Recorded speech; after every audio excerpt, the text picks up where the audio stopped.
नमस्कार, राज की बात में आपका स्वागत है। दिल्ली में आजकल इंडी अलायंस के पार्टनर एक दूसरे से मुलाकात कर रहे हैं। राहुल गांधी के आवास पर पार्टी हुई जिसमें जम्मू कश्मीर से दौड़ता हुआ फारूक अब्दुल्ला दिल्ली आया और अपने लिए बैटिंग करने के लिए इंडी अलायंस के पार्टनरों को समझाने की कोशिश किया कि जम्मू कश्मीर को पूर्ण राज्य का दर्जा दिलवाने में आप लोग की भूमिका भी होनी चाहिए। संसद में सवाल उठाएं, बाहर में भी एक बार एकजुटता दिखाएं, उसके लिए भी प्रोटेस्ट करें। जैसे एसआईआर के मुद्दे पर, वोट चोरी के मुद्दे पर आप प्रोटेस्ट कर रहे हैं चुनाव आयोग के सामने, उसी तरीके से पूर्ण राज्य के दर्जे के लिए भी प्रोटेस्ट कीजिए। दूसरी तरफ मल्लिकार्जुन खड़गे ने एक पार्टी दी, नाइट पार्टी 5 स्टार होटल में। ये सारे इंडी अलायंस के पार्टनर इकट्ठा हुए, लेकिन जम्मू कश्मीर में कुछ और ही चल रहा है। ये पूर्ण राज्य के दर्जे की मांग कर रहे उमर अब्दुल्ला, फारूक अब्दुल्ला, कांग्रेस पार्टी की तरफ से इसके लिए प्रधानमंत्री मोदी को लेटर लिखा जाना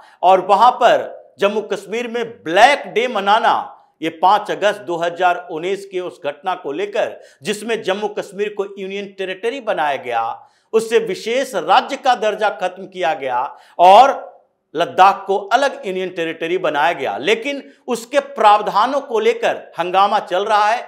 जम्मू कश्मीर हाई कोर्ट के अंदर इस पर एफिडेविट दायर किया गया है। क्यों? क्योंकि इसमें याचिका दायर की गई थी कांग्रेस की तरफ से और नेशनल कॉन्फ्रेंस की तरफ से। उस याचिका में कहा गया है कि देखिए, ये नॉमिनेटेड विधायक जो हैं, जिसके लिए जम्मू कश्मीर जब यूनियन टेरिटरी बना तो उसमें एक प्रावधान रखा गया था कि जम्मू कश्मीर के असेंबली में जो 90 सदस्य चुनकर आएंगे, उसके अलावा 5 विधायक नॉमिनेट किए जाएंगे जो कि लेफ्टिनेंट गवर्नर नॉमिनेट करेंगे, उपराज्यपाल नॉमिनेट करेंगे। और इसके लिए कैबिनेट की, यानी कि चीफ मिनिस्टर और उसके कैबिनेट से किसी तरह के सलाह की जरूरत नहीं होगी।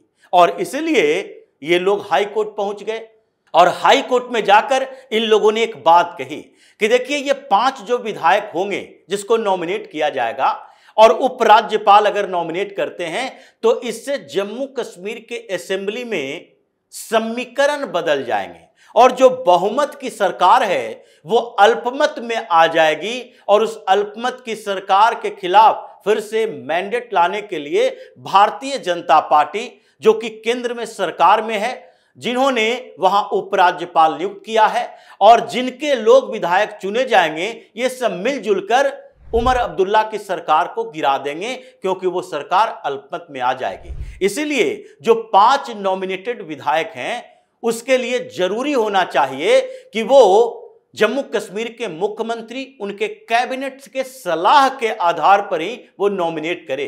जैसे अरविंद केजरीवाल दिल्ली में ये कर रहा था। जब एमसीडी के चुनाव हुए थे उसके बाद भी इसने जो सुप्रीम कोर्ट में जाकर याचिका दायर की थी, वो लेफ्टिनेंट गवर्नर के उस अधिकार के खिलाफ था जो वो स्टैंडिंग कमेटी के लिए नॉमिनेट करने वाले थे कारपोरेटर, कि किस जोन से कितना नॉमिनेट किया जाएगा, ये अधिकार उपराज्यपाल का होगा या फिर केजरीवाल की सरकार का होगा। उनकी सलाह के आधार पर नॉमिनेट किए जाएंगे। लेकिन सुप्रीम कोर्ट ने सीधे कह दिया नहीं, ये उपराज्यपाल का अधिकार है और इसलिए उपराज्यपाल ही अपने अधिकार का उपयोग करके अलग अलग जोन में जितना चाहें, 10 की संख्या थी, 10 नॉमिनेट कर सकते हैं पार्षदों को। और उसी के आधार पर स्टैंडिंग कमेटी में भारतीय जनता पार्टी की बहुमत हुई और अरविंद केजरीवाल एमसीडी से भी आउट हो गया। अब तो मेयर भी उसका नहीं है। लेकिन खैर, जम्मू कश्मीर में कुछ ऐसा ही चल रहा है और इन लोगों ने हाई कोर्ट में जो तर्क दिया उसके अनुसार इन लोगों ने कहा कि अभी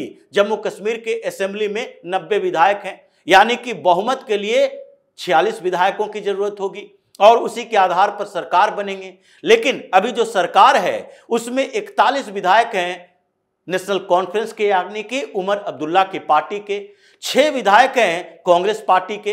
इन दोनों ने गठबंधन करके चुनाव लड़ा था, यानी कि इन दोनों के गठबंधन के पास अभी 47 विधायक हैं जो कि बहुमत के आंकड़े के पास हैं। हालांकि इनको इंडिपेंडेंट 3 विधायकों का समर्थन भी हासिल है और दूसरे कुछ आम आदमी पार्टी, या फिर दूसरी तरफ आम आदमी पार्टी ने अभी उनसे समर्थन वापस लिया तो भी सीपीएम का एक विधायक है। तो इसके आधार पर मुश्किल से ये जो 641 और 3 इधर और एक और सीपीएम का, ये सब मिला जुलाकर भी हमारे पास 49 विधायक होंगे। लेकिन ऐसी स्थिति आ जाएगी कि अगर 5 विधायक नॉमिनेट होंगे तो नॉमिनेशन के बाद वो जम्मू कश्मीर के असेंबली में विधायकों की संख्या बढ़कर हो जाएगी 95 होते ही वहां जरूरत पड़ेगी बहुमत के लिए 48 का, और 48 के विधायकों के समर्थन की जरूरत सरकार बनाने के लिए है।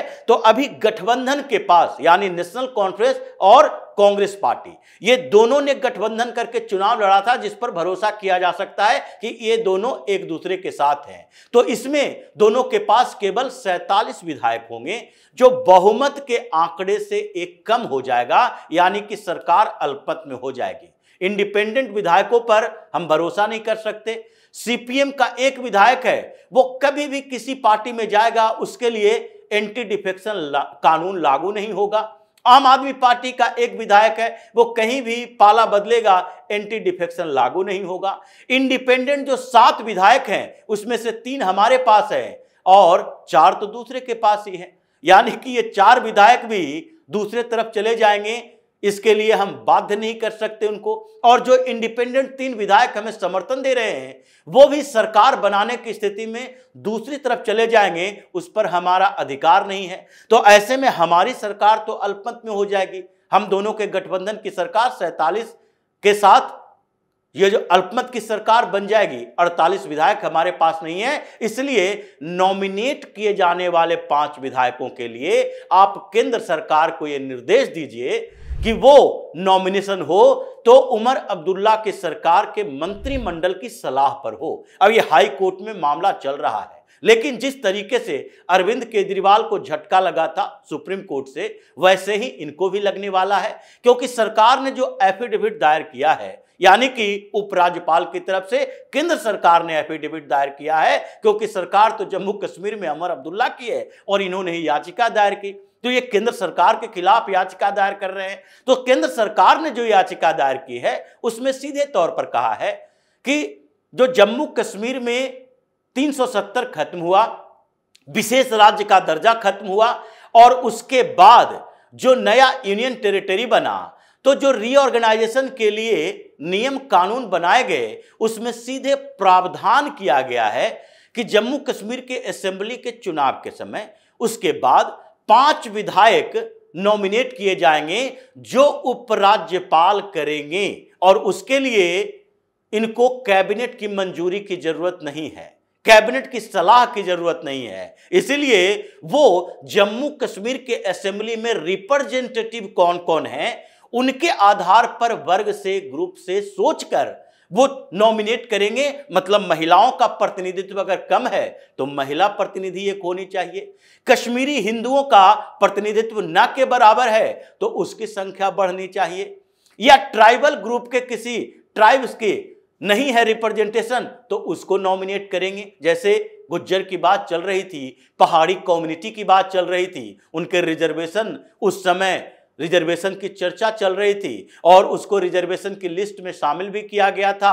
केंद्रीय गृह मंत्री अमित शाह ही जाकर शामिल किए थे। तो अलग अलग पहाड़ी कम्युनिटी हो, गुज्जर हो, बकरवाल हो, इन कम्युनिटी के अगर रिप्रेजेंटेशन कम है तो हम उनसे नॉमिनेट कर सकते हैं। तो इसके लिए तो पॉलिटिकल पार्टी से, अगर जिसकी सरकार है उससे सलाह लेंगे कैबिनेट से, तो अपने आधार पर वो अपने लोगों को नॉमिनेट कर सकते हैं। इसलिए उपराज्यपाल जो एक संवैधानिक पद है और जिसकी निष्पक्षता की बात की जाती है, वो कम्युनिटी के रिप्रेजेंटेशन के आधार पर नॉमिनेट करेंगे। अब मामला यही अटक गया है कि उमर अब्दुल्ला ये पूर्ण राज्य के दर्जे की मांग करेंगे, उससे पहले कहीं वहां बीजेपी का सीएम तो नहीं बन जाएगा। ये समस्या इन लोगों की यही चल रही है कि जैसे ही 5 नॉमिनेशन हुआ, सदस्यों की संख्या 95 हुई, उसी समय से ये परेशानियां इन लोगों की बढ़नी शुरू हो जाएगी, क्योंकि अभी उमर अब्दुल्ला की सरकार में उन्हीं के पार्टी के नेता भी नाराज चल रहे हैं। उनके पिछले दिनों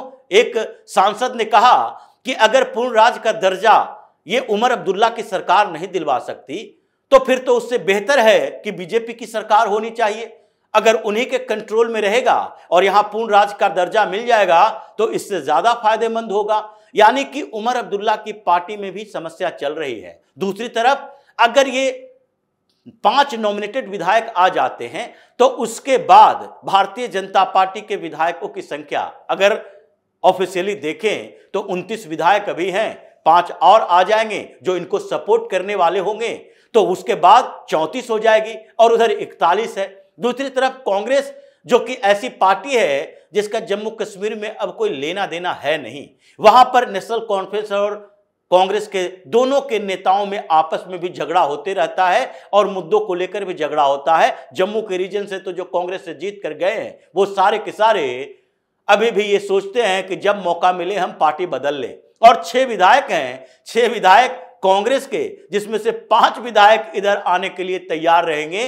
मतलब कि कांग्रेस स्टेबिलिटी के आधार पर नहीं है। इंडिपेंडेंट 7 विधायक, अब ये 7 विधायक में से अभी 3 सरकार के साथ हैं, लेकिन जिसकी सरकार बननी होगी उसके साथ ये 7 के साथ जाएंगे, क्योंकि 4 तो अभी भी इसी गुट में हैं, इसलिए सरकार को समर्थन नहीं दे रहे। मतलब अगर 7 ये विधायक 34 वो, तो ऐसे ही 41 विधायक भारतीय जनता पार्टी के समर्थन में और 5 कांग्रेस का, ये जो टूटने के लिए तैयार हैं, तो उसके बाद ये संख्या 46 हो जाएगी। और दूसरे जो इंडिपेंडेंट पार्टियां हैं, एक एक पार्टियों वाला सज्जाद लोन से पहले भी भारतीय जनता पार्टी के साथ अच्छे संबंध रहे, दूसरे एक एक विधायकों वाली पार्टियां हैं, इन लोगों के समर्थन और नेशनल कॉन्फ्रेंस में चल रहे उस हंगामे के बाद उनके पार्टी के नेता भी जो नाराज चल रहे हैं, अगर ये समीकरण बदल गया तो पूर्ण राज्य का दर्जा मिलने से पहले ये उमर अब्दुल्ला की कुर्सी चली जाएगी